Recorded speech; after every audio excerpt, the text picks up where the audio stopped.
Again.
So we have just 4 minutes. Yeah. I just went on early to make sure it worked. Oh, thank you. Yeah. Thank you so much.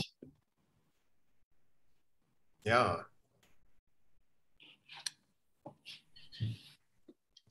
Great. Well, thank you for the invite. Thank you for the invite. Thank you. Thank you for accepting our invitation. We are very excited, really. No, well, we'll see. It'll be fun. It will be fun. It'll be fun. So far, I think you have just written one, article about in the column, IEEE computer column, right? Just one. I know. Column 2 and column 3 are already submitted. I'm writing column 4. But I haven't seen I've seen just the first one. Only the first one is typeset and printed. So yeah, printed. Okay. It came out at the end of September. Honestly, the next one is going to come out at the end of November. But it's already written. And the one that comes out at the end of January is already written. And I'm writing the one that comes out at the end of March. I see. Okay. I think I'm writing them faster than they can process. Yeah. Okay. So it was very interesting. I read the first one and it was very interesting, really. Well, that's the talk today. Is going to be the first one. Yeah. And then in 2 months from now, you should ask me to come and give the talk on the second one. Well, we'll be glad to see you again. Yeah, it will be bonus for us. Yeah. So I have that. Actually, I already wrote the talks and gave them to my students in my classes. So. Okay. Yeah, I see. Yeah, I know. We are. Yeah, we will start in a few minutes. Actually, we know that actual people are gathering and they hear us, and I think there's no problem. We are just chatting about your. Schedule-wise, what is today? I'm fine. I don't have anything until lunchtime. Okay.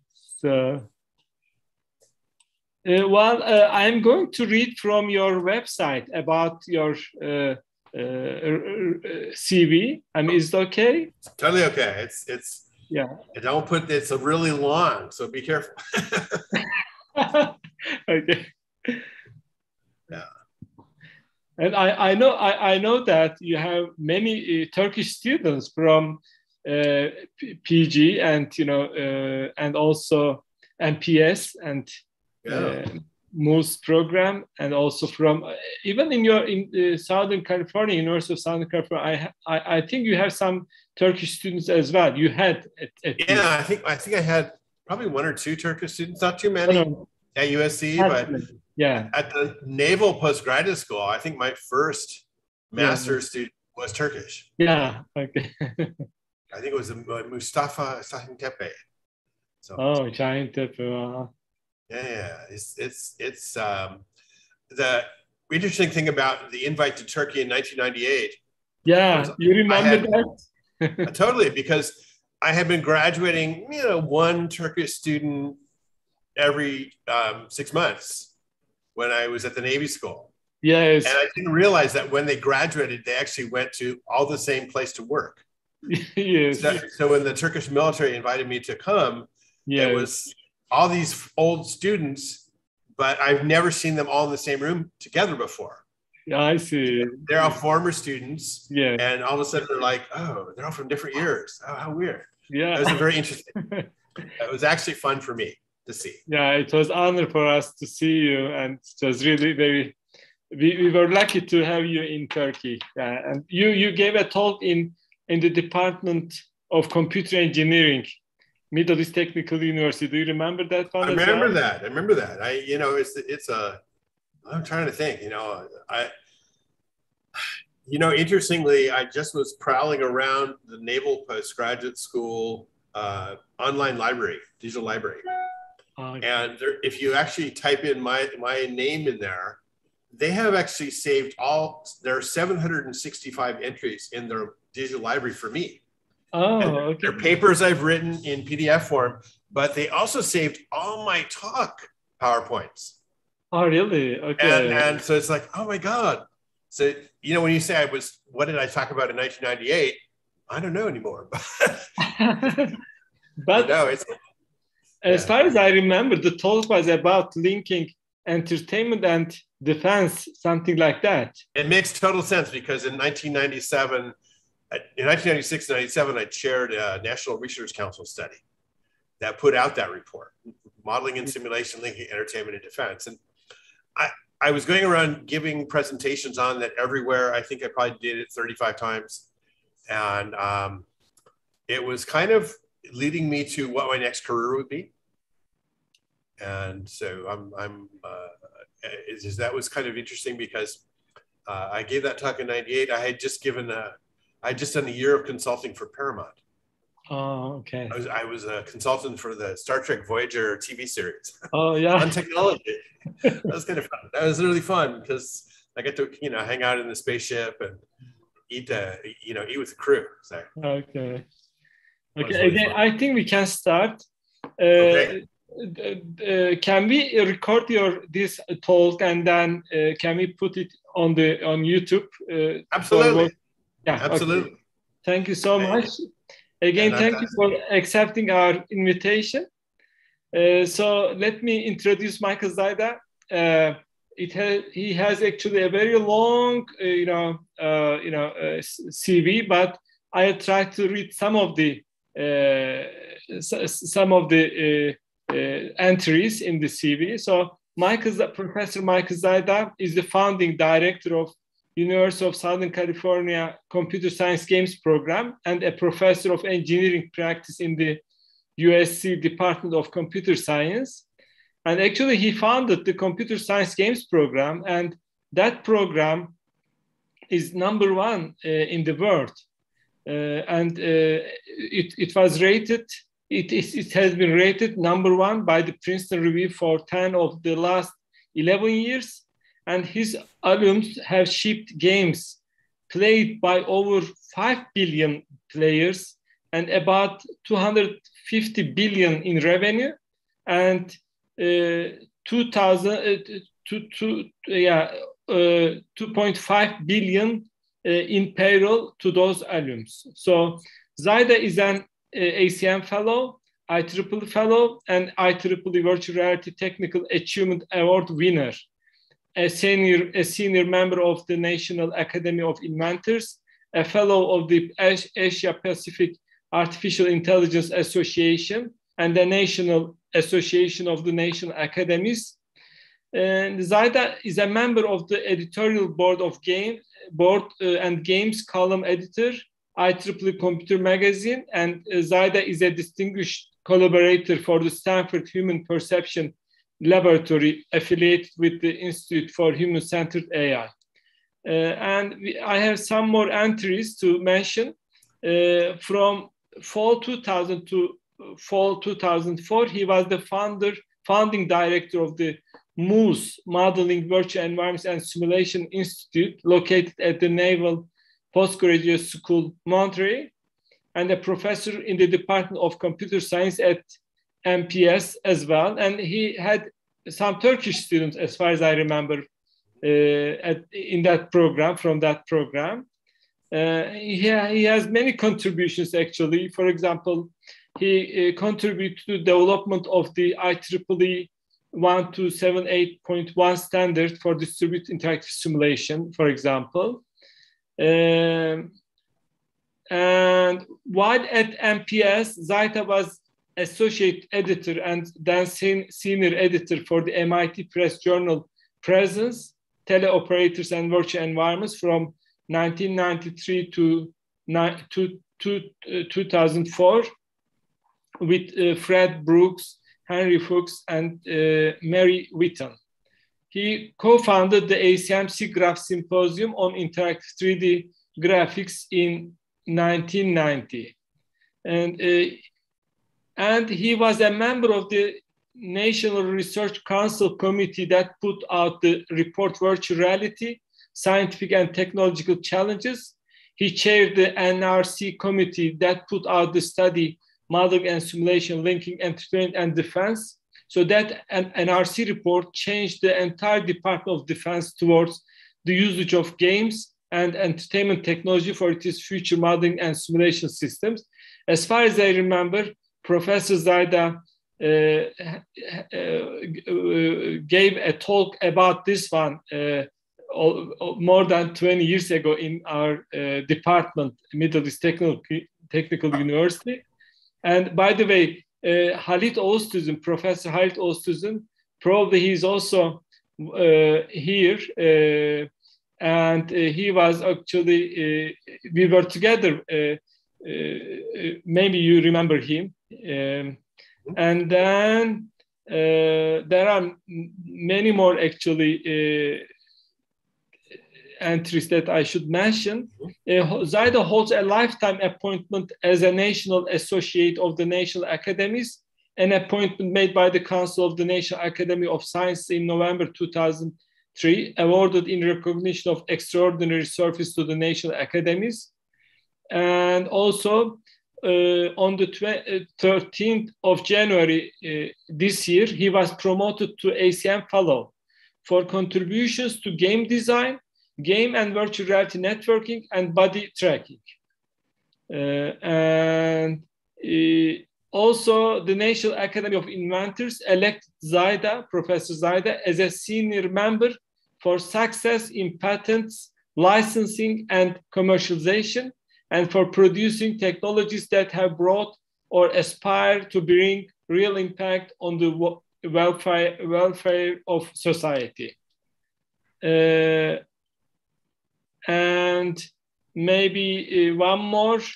In March 2017, Zyda was awarded the IEEE Virtual Reality Technical Achievement Award, the fundamental work in virtual reality networking, body tracking, and institutionalization, the application of virtual reality.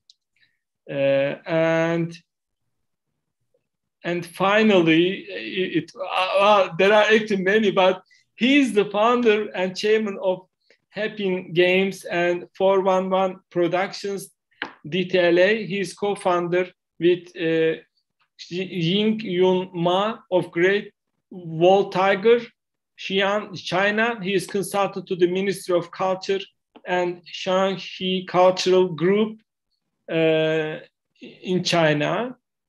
And also, Zyda is an advisor to a number of startups, including Concurrent, Redwood City, CA, VR Robots, Dallas, Athenos 3D, Eternal Fantasy, Land VR Technology, Versus Game, Equally, Moai, Chia Interactive, Eon Protocol, Singapore, Movli Technologies, Primal Space Systems, Visario, Mira Labs, and there are many more. So you should visit actually his website, which is mikezyda.com, as far as I remember. Okay. Exactly. Yeah. So well, there are many things, but actually, we want to hear from you. So we want to listen to you. So I want to stop now. And thank you again for accepting our invitation.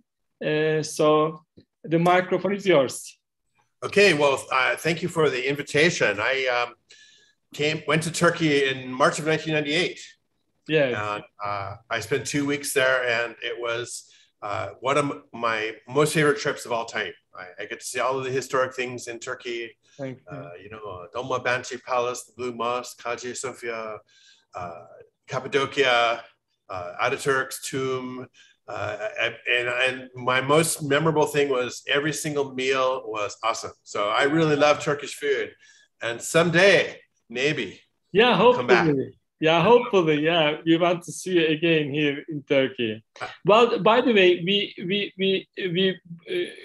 actually broadcast this on YouTube as well. So many of the people are on YouTube, as far as I know, and there are more than 250 people registered to this talk. More than 250 people. Oh wow! Yeah. Okay, so great. What I was just trying to share my slides, and I think you have to let me share. Yeah, I think, yeah, you are co-host, Kaan. Can you check that, please, Kaan? Yeah, because right now I tried to share and it just doesn't let me. Let me try that one. From security, and allow, yeah. Okay, now maybe we'll let Can you try again, please? I'm trying. It's saying open system preferences. All right, let me. That's kind of weird. Prof. Zyda, you have permission to share your screen, sir. I do. Okay. Okay. Let me see. Share screen. It's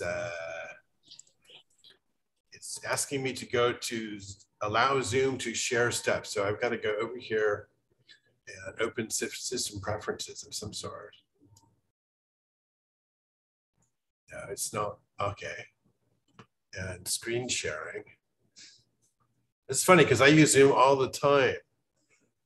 All right. Let's go to security and privacy. Privacy. Oh, I see. It's not set up. How weird. Okay. All right. Hold on here.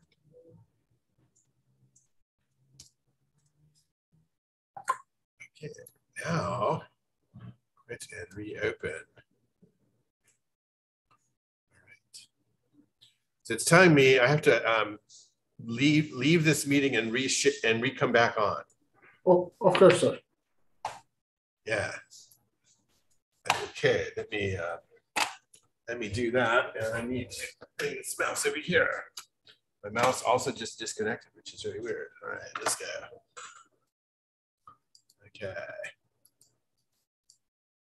right. Cool. Let's see this one back on. It's not back on. All right. I will have to try. I'll try sharing one more time, but right now it's squawking. Ah, now it's going to work. Now it's going to work. Yay. All right, keynote. Here we are. Share. All right, here are my slides. And thank you for the wonderful introduction. Sorry for this small delay here. This is my talk today is I'm the games editor for IEEE Computer. And this is games column number 1. And the title of it is, why did I say yes to writing this bi-monthly column? And so this column is going to come out every other month. The very first version just came out at basically September 30th. And the next one will come out November 30th, something like November 30th. And the one after that will be January 30th. And honestly, I've already written columns 2 and 3, and I'm writing column 4 right now. And I will talk about what I'm going, this talk is an index in what I'm thinking about writing. And it's actually been really fun to write these. So let's go on. So bio, you already did my bio. So I would just throw this picture in there, and it shows many awards and things and studies and journals I've been editor for, and ACM fellow. So, and my startup companies are there. I should go over some of the startups just for fun. Athanos is how do you do virtual reality without a headset? And it's a company I co-founded with Peter Jokaras. Peter is the first engineer hired by Oculus. And so he went to Facebook, and he then left Facebook for a year. He was just kind of taking his money and kind of going on vacation. And then he came up with an idea, and he and I ended up writing 3 patents on how do you do virtual reality without a headset. And the idea was, how do you take something like an iPad screen that's running at 120 hertz that can do, it's an OLED screen, so we can turn it into stereo and allow you to track the screen, track your head, and look like you're looking through a window into a virtual world. So it's a very cool startup. Moe, which is in Shenzhen in Beijing, is building AI tools for games for education. This is a number of former students from UCLA that knocked on my door and said, we want to do this startup. We want you as our advisor. And they actually had asked their advisor at UCLA, and he said no. And I looked at what they're doing, I said, yes, so it's kind of fun. Concurrence is in Redwood City, California, and it's basically, if you want to stream games, you don't stream bitmaps because it just makes things very sluggish and slow and lots of latency happens. And Concurrence has invented a way to stream slices of games. So you could be in an esports event watching a game, and you could click on a button saying, I want to be in that level of that game right now, and will allow you to load into that level in 1 to 2 seconds. So it's pretty cool. Eon Foundation is a cryptocurrency for digital games. This is a group of former USC students who went back to China. They originally founded this in China, and then China said no to cryptocurrency, and then they moved to Singapore and Palo Alto. Equally, is a games for education play. And what the goal here was to take $10, $15 mobile phones in India, mobile phones that the poor might own, and make it so that they give you a platform for mathematics and science education. And this is founded by former student of mine, Anshul Dewan, and his wife, Arjita Sethi. She won an X Prize for this project. So she's a superstar. Mira Labs was a a company that's invented a way to put your iPhone in and turn it into an augmented reality headset.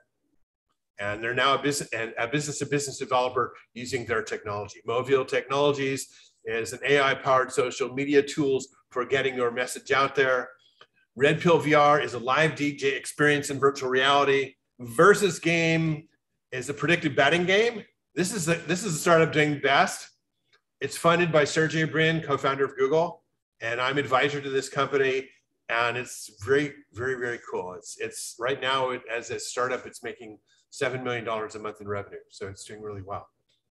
Primal Space Systems is a middleware protocol for streaming 3D geometry. Its spin-off is Concurrence, so it's connected to Concurrence. Star Coach, which is in Beijing and Los Angeles, is learn to speak English by playing characters out of screenplays. And so this is actually running on the iPhone right now and the Android phone. And it's like Uber for learning English. So you, as a student who wants to learn English, you can go say, I want to learn English from this person who's playing this part in this screenplay role, or it's a professor. And then Visario is a very cool startup. They've invented a technology for improving visual performance by changing the wavelengths of light to your eye. So if we project particular wavelengths of light to your eye, it actually puts part of the eye to sleep, and it makes your eye track motion better and faster. It's kind of a cool company. So all these people find me. I'm not, they come and find me and say, we need you as an advisor. So I've helped them with vision for their startup. I help them go get funding, and I cheer them. All right, that's my role. Okay, so let's start out the talk. Welcome to the Games column. It's a bi-monthly column every other month. I'm primarily a tech person. I kind of like the new electronics, the new software, the new ideas that get us technology for games of the future.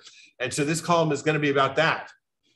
And we're going to try and get it written every other month to meet the publishing schedule of IEEE Computer Magazine. So I'm actually writing it faster than that. So I'm writing it fast because it's exciting, and I'm enjoying writing. I have a couple ideas I planned for this column. And this first column, I'm going to tell you what I'm thinking about with respect to game technology future, and basically tell you, here are some of the titles for the future articles, all right? So if you have anything to say about these issues or topics I'm planning on covering, send me an email or come up on Facebook or argue with me on LinkedIn somewhere. It's okay to tell me, here's something you don't know about, because the world is big. The game industry is huge, and all the tech ideas people are thinking about in their basements and in their labs are perhaps secret, but perhaps they want to give us a hint at what the future is, or say I'm in the right spot. So I've been getting responses to this first article, people saying they love it. So far, so good. So let's start around and talk about some of the topics I'm thinking about for future columns. The first topic that comes to mind is, where does the research and development for the games industry happen? And in the games industry, game studios do the big D for development. They do not do much in the way of research. Research tends to come out of what's done inside of universities. And what's done inside of universities tends to be stovepiped. And stovepipe means that if you're in computer science, you can do computer science. You can't do art. You can't do gameplay design, all right? And that's been the problem for everybody. And there's been probably 100 games programs that have been created since we created our program. And that's the problem in every single school, which is who owns it becomes a contentious issue. These stovepipe walls are guarded like Fort Knox, meaning that individual departments, for the most part, stick to what they know, and they rarely step into the realm of cross-disciplinary. Most universities have not yet figured out that cross-disciplinary is a good thing, all right? And that's true everywhere I've seen so far. So once you get past all those walls, what does get built in the university is a prototype. Usually a technical prototype without an attached business plan or a plan for scaling, hopefully with a filed or issued patent. It's something that is far from being a delivered technology, let alone something that's deployed in a commercial game. And we kind of need a middle ground type of organization or laboratory where those ideas can be built out in a more advanced prototype. And we need a laboratory that knows how to build games that can take these new developed technologies and put them into play in an online game. And what I have in mind is something like Google Research Kernel for the games industry, or if you're older, you might think of the Bell Labs for the games industry, something where there's super smart research scientists whose focus is building technology for games and then turning it into something that can be deployed. Right now, there are not any labs focused on the totality of the future of technology for games, meaning building out games to test and try out new technologies. And there ought to be a university that has a big program for this, that has donations from every major game company in the world to build and test out the research for the future of games. Right now, there is not. Basically, the game industry makes very few donations, and they primarily are interested in, if you have a really good creative idea for a new game, then we're interested in that, but they're not interested for the most part in new technology. So right now, our research model in the United States is distributed, and it tends to be small projects. So the way I always think about this is the computer science field itself was originally founded on a lot of DARPA money. And DARPA would say, we want to know something about distributed computing. And they would give $5 million a year to several universities and say, just go do some research in this area, graduate some PhDs, tell us what the topics and solutions are for distributed computing. And in the old days, that proposal would be 1 page long. And I'm talking about the mid-1980s, all right? In about 1994, Congress passed legislation that changed DARPA. So they had, and what the legislation required was that DARPA had to build stuff that would have direct impact for the warfighter only. And that was the focus. And the consequence of this is that most of the basic research in computing stopped getting funded in favor of very short-term developments that could be examined every 90 days and shipped to the warfighter in the field. So if you went to DARPA and wanted to get money starting in about 1994, in fact, I had a proposal coming to me in 1994 that was 2 pages long, and the DARPA program manager had to pull the proposal and send me a note saying, we have to rewrite this so that there's a deliverable every 90 days. Like, I'm building software widget X, I'm building software widget Y, I'm building software widget Z. And they wanted to have a complete description of each of those software widgets before you even had time to do the research. So it became that basically universities became defense contractors building small things for DARPA. If you look at the list of interesting research areas that DARPA funded that have had longevity, like the internet or VLSI design, or all those types of grand things are no longer being funded. So in the United States, what's happened is most of that big research for computer science is at Google Research or Amazon Research or Apple Research. And most of these are companies. So what they do is often secret and quiet, and they file patents, and it doesn't get out until Google or Apple or Amazon ships a product, all right? Because DARPA, again, basically funds defense contractors to build small pieces of software based on already existing work, and they want some twists and changes on it, but there's no big new area in the R&D column. So anyway, my thought is that universities ought to have a games research institute somewhere with its focus not just on design, but on technologies that could change the way we do game design and development. So in the future game columns, we're going to talk more about this, but this is one area I think a whole lot about. In fact, I think one of my columns, probably like column 5 or 6, is what should the Game Research Institute focus on? All right, what are the hard problems? Biometric sensor-based gaming. Another area I very much love is what I would call, will I see biometric sensor-based gaming happening anytime before I die? This is actually column 2, all right? And that might be the title it's the title I use. And it would be really nice if I could. So I started out, I was an advisor for a brain sensor company, MSense, for 7 years.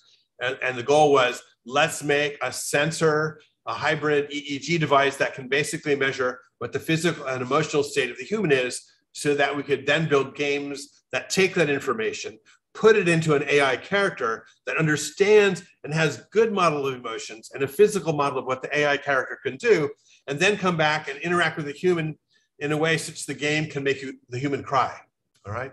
And this is a reference to an ad campaign Electronic Arts used in their early years, 1982. The idea being, we'd like to have games that are like film, that have the subtleties of drama like film. So in fact, the ad that EA put out was, can a computer make you cry? And I think the wording is kind of interesting. It's, right now, no one knows. This is partly because many would consider the very idea frivolous, but it's also because whoever successfully answers this question must first have answered several others. Why do we cry? Why do we laugh or love or smile? What are the touchstones of our emotions? Until now, the people who asked such questions tended not to be the same people who ran software companies. Instead, they were writers, filmmakers, painters, musicians. They were, in the traditional sense, artists. And we're about to change that tradition. The name of our company is Electronic Arts. And they boasted this in 1982, and they really haven't done that. But again, film gets very deep in story and presses against our emotions, and we get attachments to characters and what happens as the film progresses. And we don't really do that much in games with emotion. In games, we push a button and we fire a weapon, or we swing a sword, or we run, or we pick up supplies. But we're not having what I'd call meaningful emotional dialogue with AI characters that have emotional states and virtual physical models themselves. And that's actually my column number 2, which is, how do you do that? And I wrote out the full architecture for it, which is kind of crazy. It's very high level, but it was something I had to do. So we don't necessarily do things that are emotion driven in game building. We want to be able to have natural language processing going, and everything that will work with the use of biometric sensors to figure out what is the state of the human that is playing against this AI character that also has a virtual physicality and emotional state. So if I can measure my emotional state and my physical state, and I can hand that to an appropriate AI behavior model and gameplay model, then I can have AI characters that have a virtual physicality and a virtual emotional state as well. And then they can interact with me in a very interesting way. So I'm very much into this. So I'm very interested in biometric sensors integrated with games where the AI characters have this capability.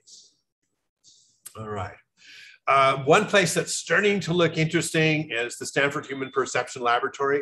I am listed as a distinguished collaborator with this laboratory. It's a brand new lab that's created in the Stanford University Medical School. Stanford Human Perception Lab, and they're looking at all these issues in a very interesting and big way. And in fact, they're creating a new degree program entitled Computational Human Perception that is a direct descendant from the original design of the Computer Science Games program at USC. So the courses in that proposed master's include, course number 1 is Biosignals, Sensors, and Modalities, Interactive Experience Design, Human Behavior Models, Human Intelligent AI, Building Virtual Worlds, Advanced Experience Projects. It's a 2-semester-long project, which is, instead of building just an entertainment game, you're building a game that is using biosignals, sensors, and modalities through human behavioral models that interact with people. And you spend basically a year and a half on it. And we also have a class on startup pitches, productization, business models, and IP development, which is, once you've taken a year and built this project, what's your business plan for making this get to the world? So let's talk a little bit about these classes, because I think they're helpful. Biosignal, sensors, and modalities. The purpose of this course is provide an understanding of the available biosignals generated by the human, an understanding of the sensors that can read those signals, and an understanding of the human modalities that can be computed from the biosignals read by the sensors. It's a very special type of stuff. And you might think, well, we're not ready to do that yet. The answer is, game column number 2 will tell you all the sensors exist. They're in prototype, they're in research labs, but they can all do this emotional reading right now. And we're not, it's sort of, people do that emotional state stuff and then they stop.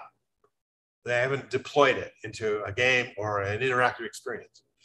Second class, interactive experience design. The purpose of this course is to teach the principles of interactive design for interfacing and applying the various available technological devices, including AR, VR, XR headsets, mobile phones, tablets, other wearables and portables. And design focuses on interactive experience and game development for serious and entertainment purpose using biosignals, sensors, and modalities, all right? Human behavior models. The purpose of this course is to teach the principles of human behavior model design and the deployment of those models in interactive experiences. The particular foci will be on models of engagement, performance, emotion, fatigue, comprehension, and the deployment of those models in interactive experiences. This is a grand challenge, by the way, this degree program. This is not something a computer science department would naturally think about. This is in the medical school for a particular reason, because we really do need to have those type of people. Human intelligent AI. The purpose of this course will be on the application of machine learning to create human intelligent AI imbued with human behavior models and streams from interpreted biosignals. Focus will be on perception, intent, and action, knowledge graphs for context and reasoning, as well as real-time applied machine learning attached to interactive experiences and games. Building virtual worlds. The purpose of this course is to have students rapidly build virtual and augmented experiences using existing toolkits and SDKs, and the experiences are to be built with rapid prototypes of interactive experiences that either focus on R&D with respect to computational human perception or potential commercial products in that related domain. Advanced Experience Projects, a 2-semester-long course that focuses on team-based interactive experience development utilizing interpreted biosignals, human behavior models, human intelligent AI, and applied machine learning systems. And projects proposed for this 2-semester course are approved in the spring semester by a committee of faculty, clinicians, designers, and venture advisors. And then those are approved for development in fall and spring semester of the next academic year. And again, startup pitches, productization, business models, and IP development. Purpose of this is to teach the principles of how to productize your startup idea, how to make a winning pitch for your idea, business models that make money for your developed prototyped interactive experiences, and intellectual property development and protection, like trademarks, patents, and patents for those experiences, tool sets, and technologies. This new degree program and the associated laboratory look a lot like what I'm thinking about with respect to a lab that can test out interesting future tech for games as well as other industries, all right? The most interesting thing is how Stanford has extended the game development model of the USC program into domains beyond games. And this is the picture that they put together, which is focus on human sensory, human and machine interface, human intelligent AI applications. And the applications are clinical, robotics, automotive, pharma, social sciences, education, biotech, business, entertainment, military. And you'll see we start with biosignals, and we move on to biosignals, biosensors and modalities, and human human-machine interface, and where we eventually get human behavior models that model engagement, performance, comprehension, fatigue, and emotion. And we deploy those. So this is a very big plan for what's right now a very small lab. All right, they have space in Stanford for this. All right, for this column, I think the whole area of biometric sensing or sensor-based gaming is super important for the future of games. But I remember taking the M-Sense sensor to the CTO of Electronic Arts, and he said, "Oh, this is really neat. Why don't you come back when the sensor is shipped with all consoles that are shipped?" All right, which is, we'd like to see someone else jump into the pool first, and we don't want to be first. It's a classic chicken and egg conundrum, which is make sure Sony and Microsoft ship this with their consoles, and then we'll think about it. All right. So he said, once that sensor is available everywhere, we can actually spend the money to build games that support and use that sensor. So there's a real need for this laboratory, maybe to be in a university or outside of the industry, and something special, all right, that all the industry can get and benefit from. So basically, the CTO for EA was telling me no new tech until it makes total sense financially, no bravery or exploratory development on the horizon. And we'll talk more about this in the future column. I do this in column 2. Now, remember, this column is high level. These are ideas. I believe that there is a big possibility behind the utilization of biometric sensors in games, and it will change everything we do in many fields if we have the will and the funding. All right. All right, let's talk about mobile games industry larger than console games. I think it's already true. All right. I'd like to continue enhancement of the mobile game platform. In 2006, I received a donation from Motorola to create a mobile games course at USC. And at that time, I was thinking, does anybody play anything other than Snake on phones? And I remember I had my very first mobile phone I got in 1994, and I had to go into a meeting, but I had taken my son with me, and he was going to sit in the car. He said, "Can you leave me the mobile phone?" And he goes, "I'll play Snake." And I came back, and by the time I came back, he had worn the battery completely out. The battery was dead. I said, "Oh, that's interesting." And I thought about, is there really a business model of mobile games? Well, we created that course in 2006, and about 60 to 70% of my students have gone into positions in the mobile game industry. More of them than into console industry. We've run that class every semester with 100 students per semester, practically every semester since fall of 2006. Now, what's happening is mobile devices are getting faster in terms of clock rate for CPU and graphics. And some mobile devices are now starting to have machine learning chips on board. And machine learning chips on board is an exciting development for anything requiring machine learning or natural language processing. All of a sudden, we're going to be able to talk to our phone, and it's not going to go off over the slow LTE network and go to a big server that will come back and give you an answer in 3 to 5 seconds. It's going to talk to you right now. With this package, mobile devices will soon be more capable than game consoles that are out there. And, consoles come out, and they're out for 5 years, and their hardware doesn't change. And at the end of the 3rd through 5th year of the console being released, it's slower and less capable than many mobile devices and PCs. You can buy a really fast NVIDIA card, put it in your PC, and it's way better than the console. So the real serious gamers who want the latest and greatest in graphics, they pretty much love the PC for it. So in the not too distant future, mobile devices will replace game consoles, I think. And we'll talk about this more in a future column. Next game tech topic I want to talk about is 5G. All right. So 5G magically changes everything. That's the title of this slide. That's what everyone has been saying for a long time. Everyone has talked about 5G since 4G and about how 5G would make things better. And I know when we went from 3G to 4G LTE, people were very excited, except perhaps for those who use Los Angeles International Airport, where there is barely cell phone service at all. When 4G LTE came, I live in 2 cities. I live in Los Angeles. I live in Carmel by the Sea. And so a typical Friday for me is get into an airplane at LA Airport and then fly to Monterey. And when you go into LA Airport, there is a Wi-Fi network, which has about half of a megabit per second download and a 0.1 upload. And the LTE service is worse. It's often unobtainable. So now where I live in Los Angeles, I can see a 5G tower out the window in Skid Row where the homeless people live. And that 5G signal into my apartment is awesome. In Monterey, there's 5G everywhere because Monterey has AT&T language lines as the Naval Postgraduate School. It's got fantastic 5G signal. But LA Airport, no. With respect to games, the real question becomes, will the shape of games change as 5G is on all our mobile devices? I mean, that basically assumes that the 4G LTE devices get thrown away and everyone buys the latest iPhone or the latest Pixel phone and says, we're going for 5G, we're diving into the deep end. Again, this is that problem, which is the game industry is not going to utilize 5G for games until everybody has 5G, right? So we're hoping that 5G will allow us to stream games to mobile devices nearly instantly, maybe using concurrence technology and sufficiently fast enough that the failure of Google Stadia can be forgiven and forgotten and replaced with something better technically. I mean, Google Stadia basically failed because they were trying something that had been tried by several other companies in the past, by Gaikai, and which Sony bought, and God, what was the other one? OnLive.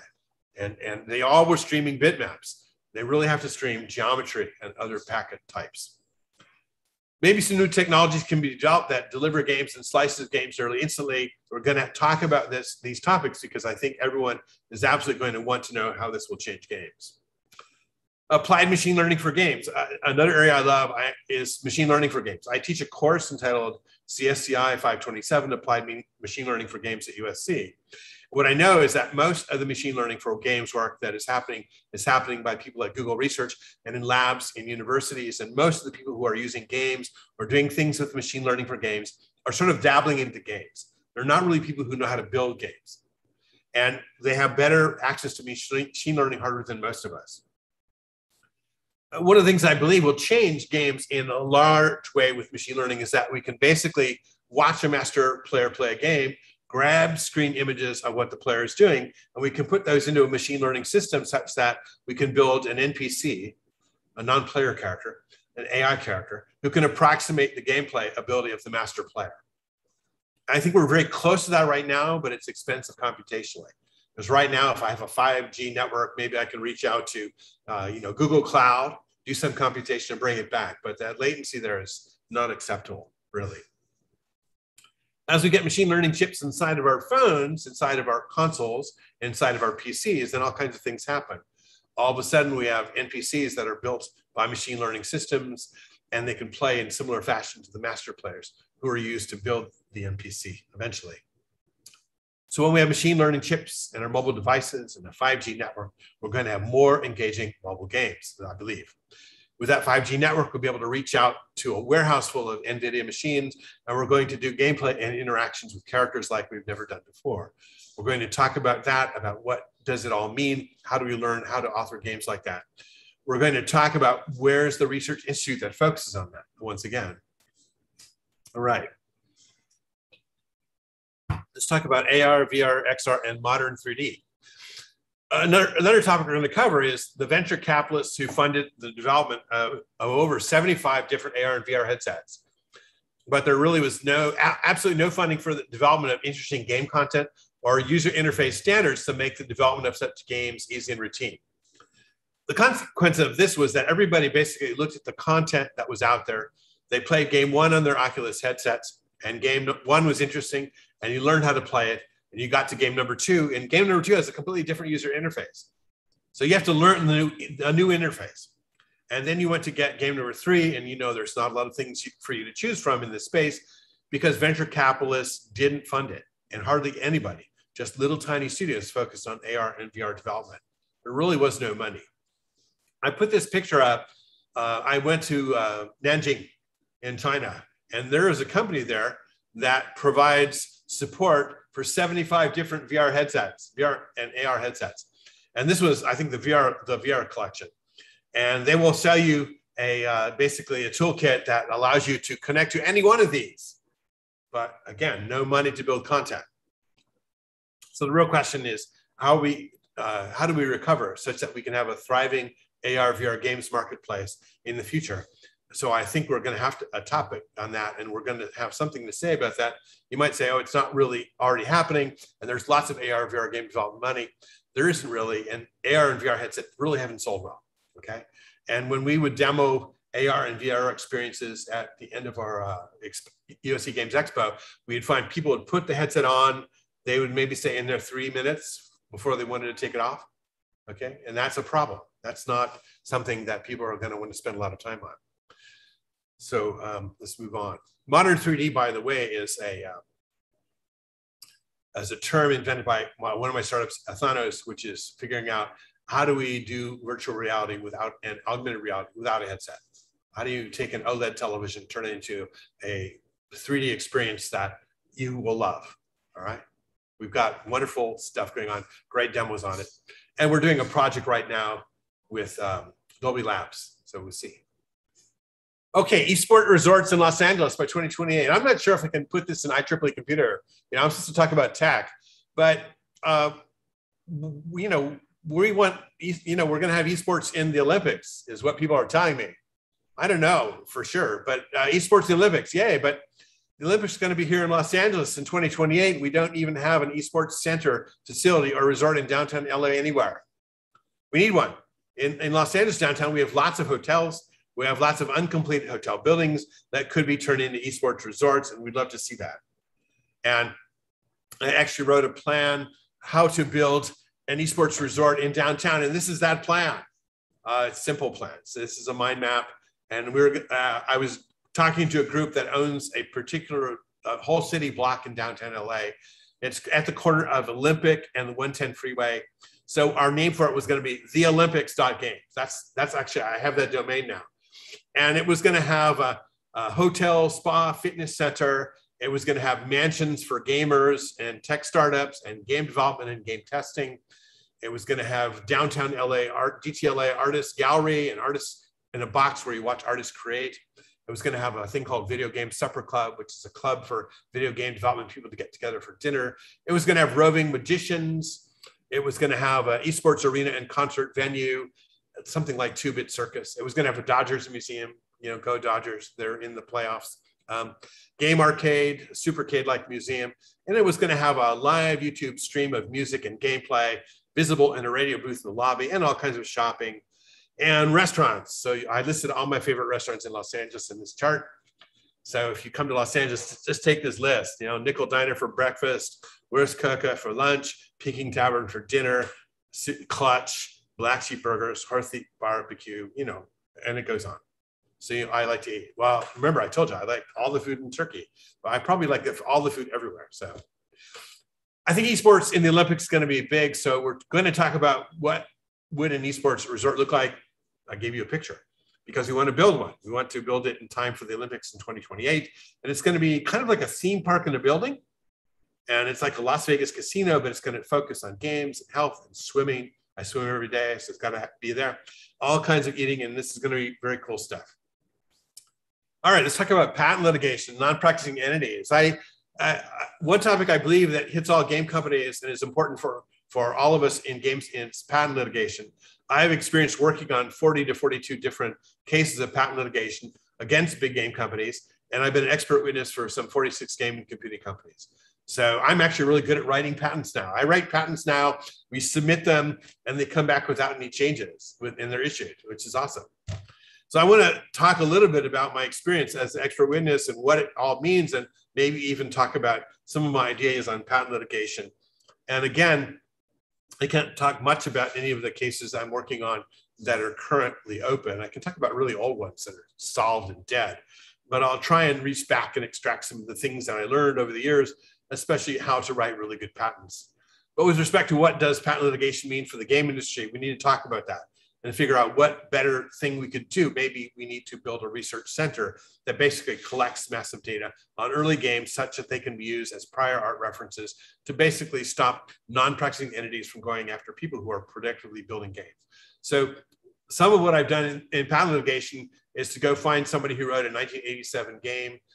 They were the lead engineer and say, do you have the source code in your basement anywhere? And quite often they'll like, well, I need a get out of jail letter from my attorneys, from the attorneys who are asking this question. And if I get that, then I can go see if I have it. And you'll find like an old 9-track tape in the basement that maybe we'll read and maybe we'll not, you know? All right. So that's what I'm thinking about doing over the next couple of columns here at IEEE Computer. And if you have comments about those areas or topics you want to rant back to me on about what I say is nonsense I want to hear, what I'm going to do is every time we finish up one of these columns and it goes to print, I'm going to do is get it up online, maybe point to it at my Facebook and LinkedIn pages so that I can receive comments from you. And maybe we'll react to some of those comments in future columns. And by the way, column number 4 is called, Will We Rename Everything the Metaverse? And I'm already writing it, and it's kind of, you know, if you look, Fortnite became the metaverse, and then you're seeing that, you know, Facebook's got something they're trying to build, that's the metaverse. And I'm sure Apple's got something that they will try to call the metaverse, and none of these will all connect together. And I'm going to kind of rant about that. So this is the games column, and that's really all I wanted to say today. This is my beautiful building. And here's my email. So any questions, let me know.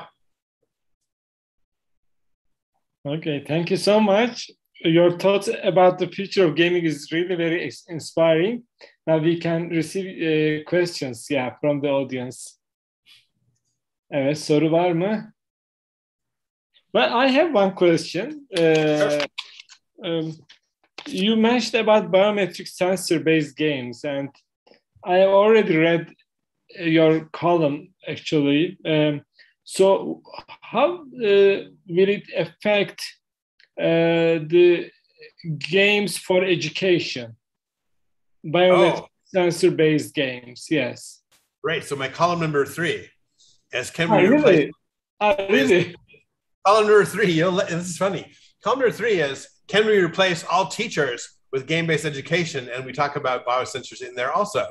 But the answer is, I was advisor for MSense for 7 years. And we could actually, it was we could make this hybrid EEG device that cost $25 to manufacture. So it had a sensor on your frontal lobe and 2 behind the ear. It was kind of like a pair of glasses without glasses. And it, we could tell if you were understanding the material or not. We could tell if you were struggling with the material. Yes. We could tell if you were in the zone, understanding it totally. And if you went and gave you a multiple choice test and you were guessing at an answer, we knew you were guessing. So we could actually say, yes, you guess, that is the right answer, but you guessed. Here's why it's the right answer. We did a huge amount of work on how do you go and do education with brain sensors in that company. You know, the unfortunate thing is that company got acquired by Nielsen. Nielsen's business is primarily figuring out what television shows people are watching. And they were very interested at that time in using biosensors for that, but they acquired all 53 patents from MSense and moved into that space. And they've done nothing with it. I think they basically didn't want us to be in their space, so they bought the company, and that was the end of it. But I think there's still interesting things that could be done. I see. Okay, thank you. There is one question from Osman Fatih Çakır. The question is that, what do you think about the future of AAA games? AAA games. Okay, so the AAA, you know, AAA games will be around as long as there is business in consoles. All right, and that's primarily where they go. I mean, there's some in the PC realm as well, but if I look at the hires out of my program, I sent over 3,000 students into positions in the games and computing industry. And I would say I have sent probably under 100 into AAA title positions, because primarily the mobile space is hired large numbers of folks. Like, you know, at one time, Zynga had hired over 200 of my alums, and they're primarily in the mobile game space. They were initially just a web-based game company.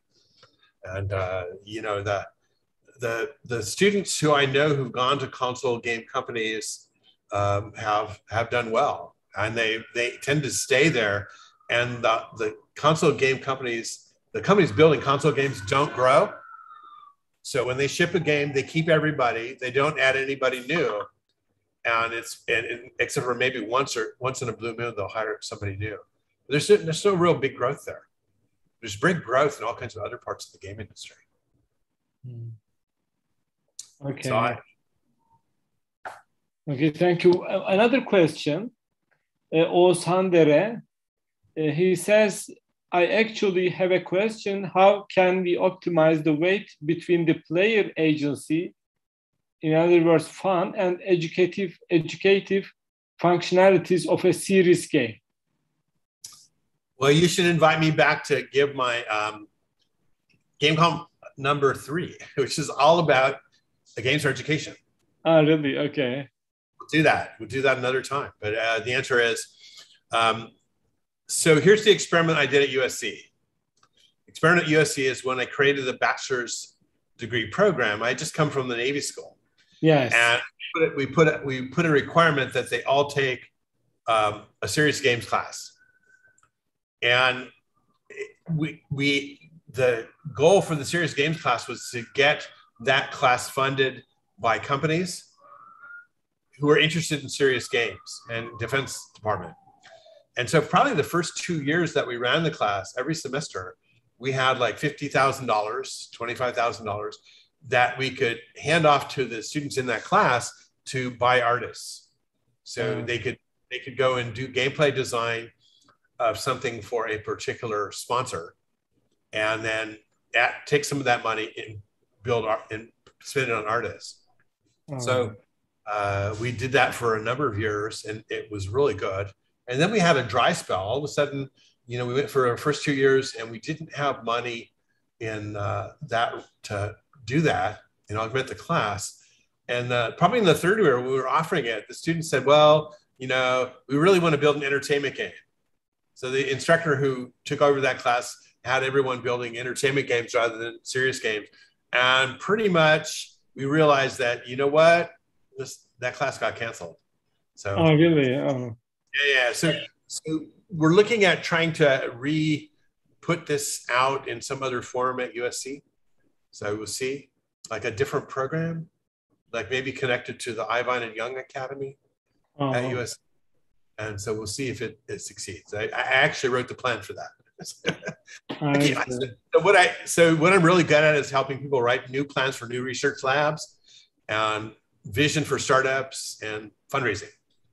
I see. So there are many questions, by the way.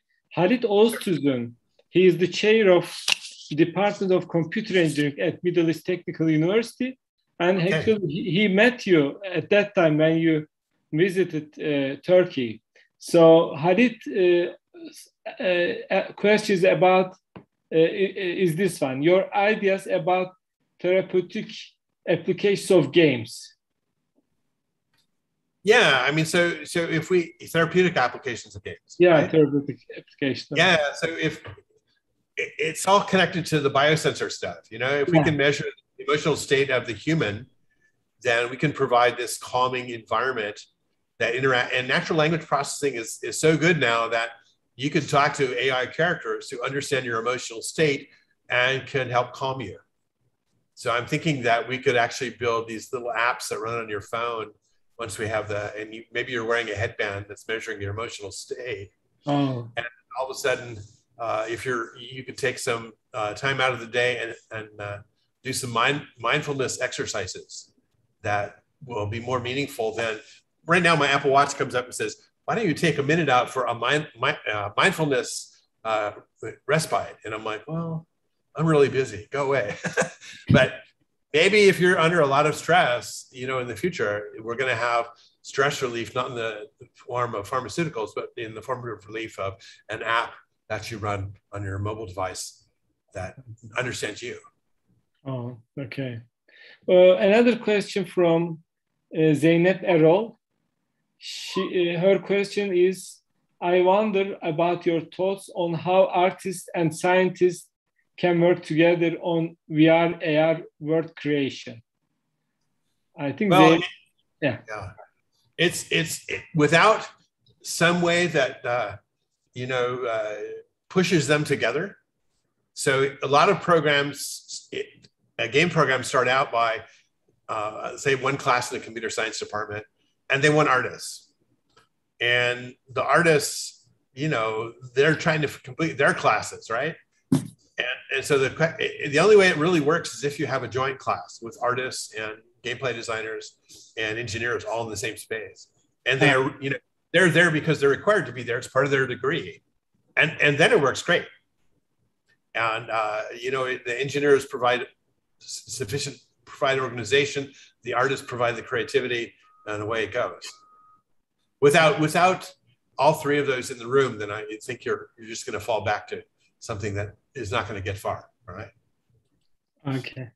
Well, actually, I have just, we have one more. Actually, I just copied to chat the questions. I copied the questions to chat window. For example, can you read it? Ozan Oğuztüzün. Okay. Yeah. Do you think solo developers who have knowledge from various areas of game development are important in the industry? Well, so if you know, the answer is no. Maybe, if you're lucky. So when people go to get jobs in the game industry, part of the interview will be technical in computer science side. They'll want to know if you can program in C++. They'll want to know, they'll ask you a very interesting question. Was your first language C++ or was it Java? If the answer is Java, they will cancel the interview and not interview anymore. They will not. Oh, really? Oh. So you kind of have to lie to them and tell them C++. And you have to be really good at C++, and they're going to give you a test on C++, right? And they're also going to give you a test on linear algebra. Like, do you know the mathematics of computer graphics? Yeah. And that's turned out to be really critical. But then right after that, and you pass those technical tests, then they want to know something about you, and they want to say, show us games you've built in a team form. Tell us about, you built a game with some artists and some designers and some other engineers. Tell us about what your role was and how you liked working in a team. Because if they're going to hire you into a game industry, they're going to put you on a team, right? They're not going to do one thing all by yourself off in the corner. So you really have to, be,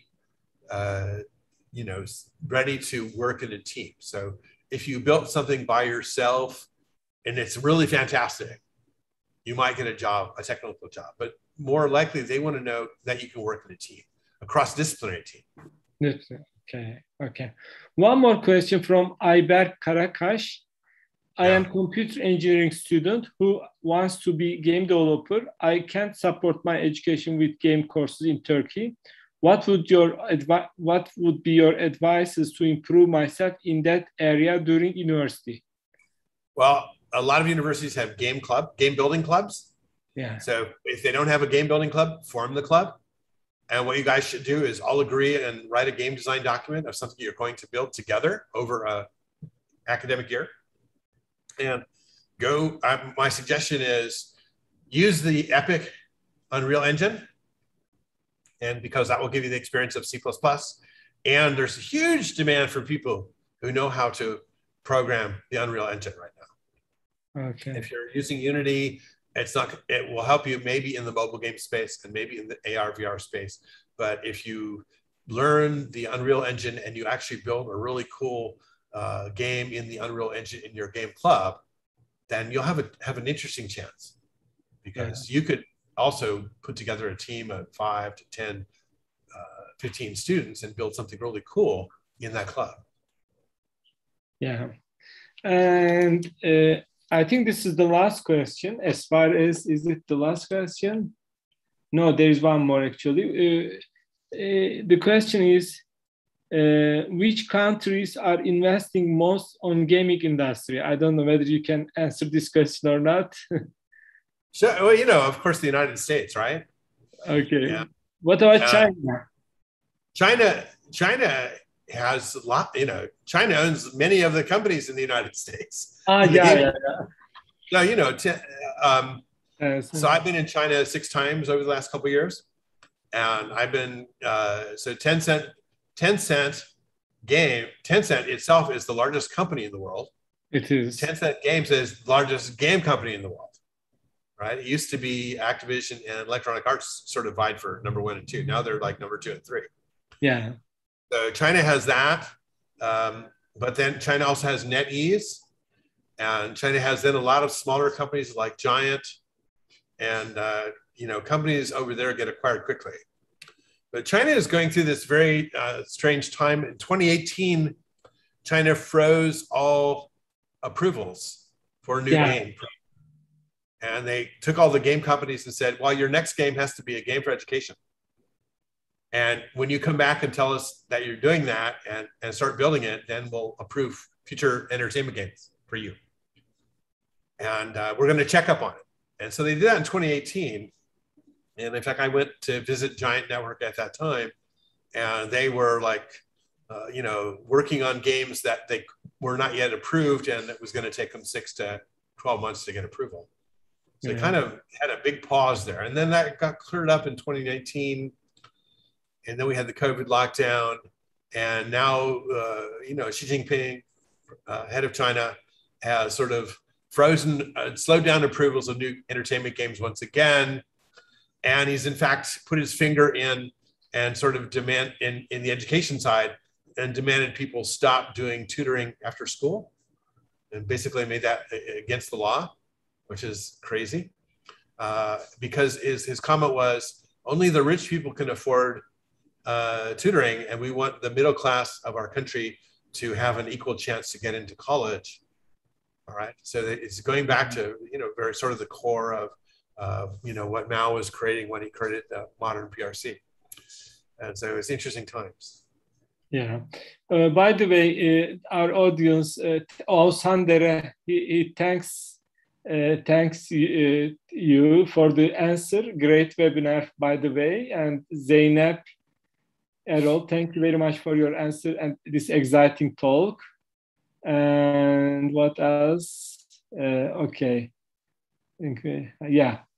Okay. I think we don't have any other question. Thank you so much. Your talk was very exciting and inspiring. And I hope we can have another talk from you in future about your next future column articles. Thank you so much, Professor. Yeah, let's do that. Let's do that when the column 2 comes out. We'll do column 2.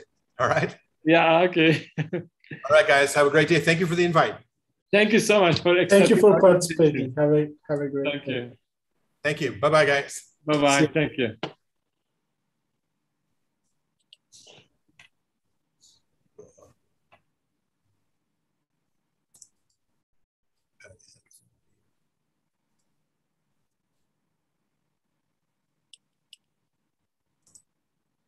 Thank you all for your participation. We are now ending our meeting.